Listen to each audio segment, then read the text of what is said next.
Now at 6, this is Fox 61, Connecticut's news station. Good evening and thanks for joining us for the Fox 61 News at 6. I'm Bridget Bjorlo. To a story you'll only see right here on Fox 61. A pastor of a church in Woodbury was arrested for illegally possessing a firearm.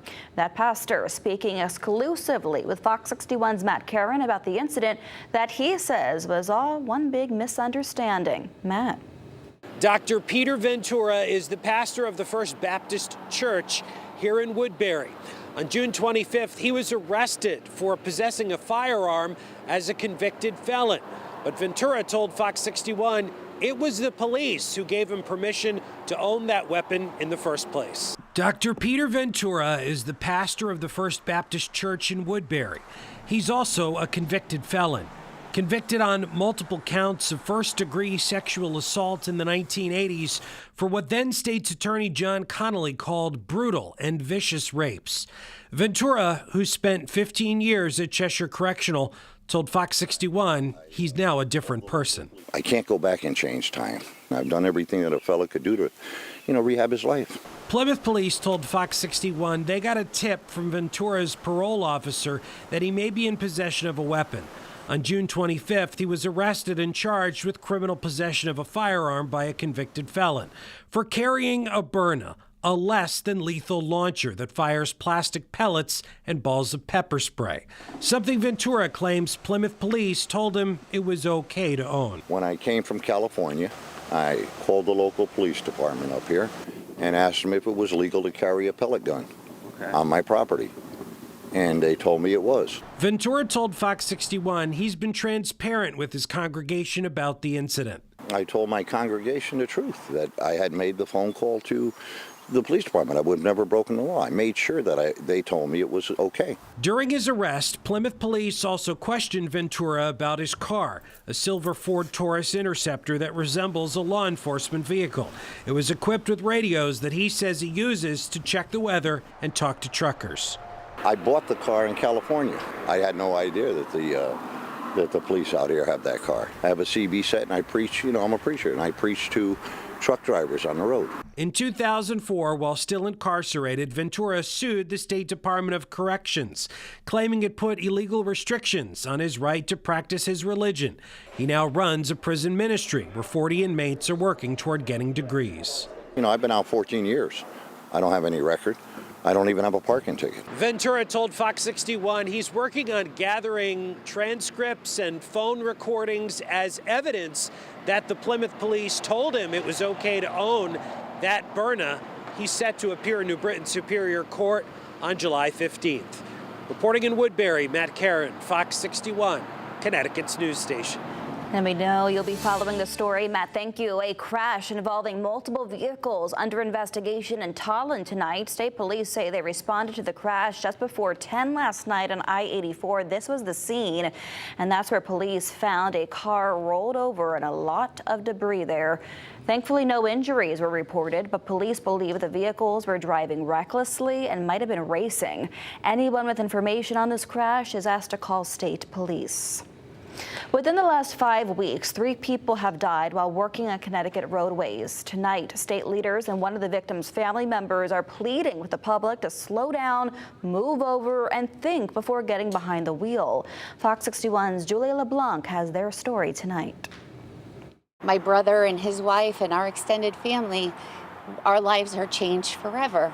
And, it's unfair.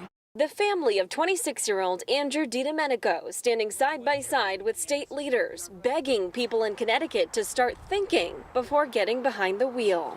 When a worker is killed by an impaired driver at 9 o'clock in the morning while picking up litter tossed out car windows, we have a much deeper crisis on our hands. DiDomenico was working as a transportation maintainer last Friday when police say an impaired driver, 55-year-old Denise Lucibello, veered off the road, hitting and killing him. It's true. We are one of the worst states in the nation for impaired driving. We are constantly in the top 5, often in the top 3 in percentage of our fatalities caused by impaired driving. Garrett Eucalito says so far this year, more than 165 people have died on Connecticut's roadways. And since May, a construction worker, a state trooper, and now DiDomenico have lost their lives while doing their jobs on our roadways. We have now been reminded 3 times in the past 5 weeks, just over a month, of what can happen when drivers do not adhere to the move over law. Governor Ned Lamont says they're working to stop people from distracted and impaired driving, including adding hundreds of flashing wrong-way signals in problem areas and putting speed cameras near construction sites. The other 90% is up to you.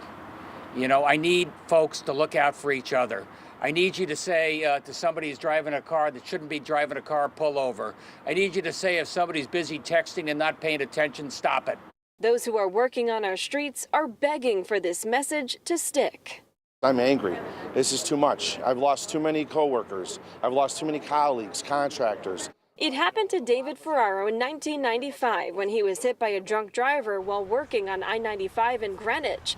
While he's now living with his injuries, he's hurting for the families of his peers who weren't as lucky. There's thousands of us out there, like the governor said, every day working out on the highways. Give us the respect we deserve. Slow down, move over. Now, the state is working on rolling out a now permanent program to catch people speeding in work zones. They plan to have those cameras up and running across Connecticut by next spring. We are in Wallingford. Julia LeBlanc, Fox 61, Connecticut's news station. Slow down and move over is the message. Julia, thank you. And a heads up if you're planning to go to any of the state parks. Several of them are closed right now due to bacteria in the water. So this includes Day Pond State Park in Colchester, Wadsworth Falls State Park over in Middlefield, and Wharton Brook State Park in Wallingford. These parks will be closed until test samples come back clean, hopefully by next week. Well, it was another nice day outside, and Chief Meteorologist Rachel Frank joining us now. Rachel, this is the kind of day that you really want to be outside and enjoy the heat, not so much the humidity, but definitely the sunshine. Oh yeah, it is gorgeous. We were out for a little while today, me and the kids, and I mean, nobody was complaining about the heat. We're kind of just at that Goldilocks weather, not too hot, not too cold, just right, especially for July, right? 81 degrees in Hartford. We're also near 80 in New Haven, although it's looking a little bit more hazy there, but we're doing that without the humidity, and the humidity really stays low for one more day tomorrow. So if you were a fan of today or you didn't have a chance to enjoy today or yesterday, we've got a repeat for tomorrow. Low temperatures tonight will be once again nice and comfy. By the news at 11, we're near 70 degrees, and we'll see overnight lows in the 50s to near 60 as we head towards daybreak tomorrow. And then during the day tomorrow, we keep the humidity low. We'll see a few clouds, but it's also nice and warm as we head through the afternoon, with high temperatures climbing into the low to mid 80s. It does, though, start to turn more humid as we head through tomorrow night, tomorrow overnight, and that is setting us up for a steamy 4th of July. And once that humidity gets here, it is not going to leave for quite some time. We're going to talk about that. Plus, we'll time out an increasing chance for showers and storms as we get closer to the weekend. Nothing like last weekend, though, thankfully. Your full forecast coming up, Bridget. Hopefully the rain holds off for Bonanza on Saturday night. Rachel, thank you. Several buildings and a daycare briefly evacuated this morning in Hartford due to a gas leak. Crews responding to a multifamily home on Laurel Street. The property unoccupied and under renovation at the time, so no one was there. Several surrounding apartment buildings and a daycare, though, had to be evacuated as a precaution. Officials were able to stop the leak and everyone returned safely. New tonight, a monkey on the loose captured in Old Saybrook. DEEP and Old Saybrook police called last night to the scene after a homeowner discovered the monkey in his shed. The owner of the monkey came forward and helped with its capture. Having a pet monkey is not legal here in Connecticut, so the animal was taken and safely relocated. Governor Ned Lamont has a new chief of staff. The governor appointing Matthew Brockman for the top job.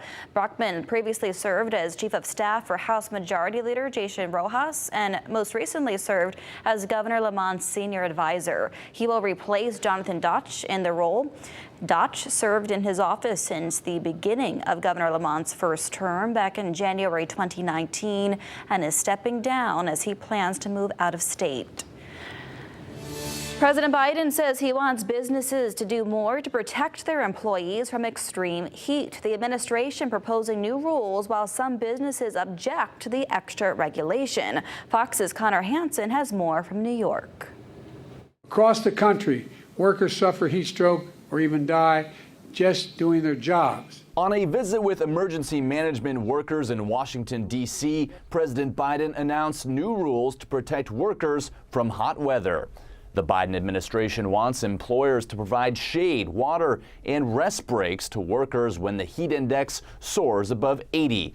Companies that don't could face steeper fines. This new rule will substantially reduce heat injuries, illnesses, and deaths for over 36 million workers to whom it will apply, from farm workers to construction workers, postal workers, manufacturing workers, and so much more. The president stressed that tens of millions of Americans are now under heat warnings. Biden also announced funding to protect communities against extreme weather like flooding. And he's making it an election issue, calling out former President Trump and Republicans. Unfortunately, my predecessor and the MAGA Republicans in Congress are trying to undo all this progress. They still deny climate change even exists. Trump says Biden's climate agenda comes at a cost. I will stop Biden's trillions and trillions of dollars in wasteful spending and rapidly terminate the Green New Scam. Industry groups and even some states have come out strongly against heat protection laws, saying they would be difficult to put in place. In New York, Connor Hansen, Fox News.